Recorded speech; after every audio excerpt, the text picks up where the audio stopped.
ஃப்ரீயாக கிடைச்ச மஞ்சள் பூசணி. வெங்காயம் வாங்கலான்னு கடைக்கு போயிருந்தோம். ஸோ கடைக்காரங்க வந்து பூசணி கொடுத்துருந்தாங்க ஃப்ரீயாகவே.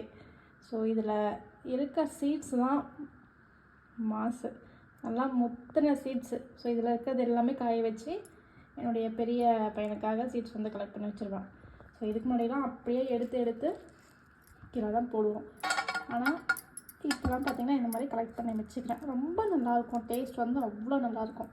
பாதாம் பிஸ்தாலாம் இதுக்கு அப்பாற்பட்டது தான். ஸோ அந்தளவுக்கு வந்து இதனுடைய சீட்ஸ் வந்து ரொம்ப அருமையாக இருக்கும். குழந்தைங்களுக்கெலாம் வளர்த்து கொடுங்க, ரொம்ப விரும்பி சாப்பிடுவாங்க.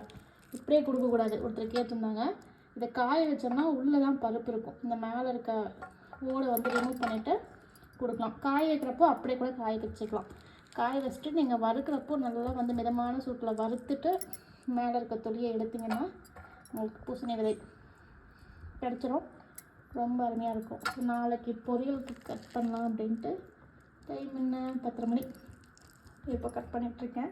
ஸோ சீட்ஸு கையோடு எடுத்துடலாம் அப்படின்ட்டு எடுத்து வச்சிட்ருக்கேன். ஆல்ரெடி வந்து கலெக்ட் பண்ண சீட்ஸ் இருக்குது. அது எல்லாமே காஞ்சிருச்சு. மேக்ஸிமம் நாளைக்கு காஞ்சிடும். அது எந்த லெவலில் இருக்குன்றது நான் உங்களுக்கு காமிக்கிறேன். ஸோ இந்த மாதிரி எத்தனை பேர்ஸ் வந்து சீட்ஸ்லாம் கலெக்ட் பண்ணி வைப்பீங்க அப்படின்றத மறக்காமல் சொல்லிட்டு போங்க.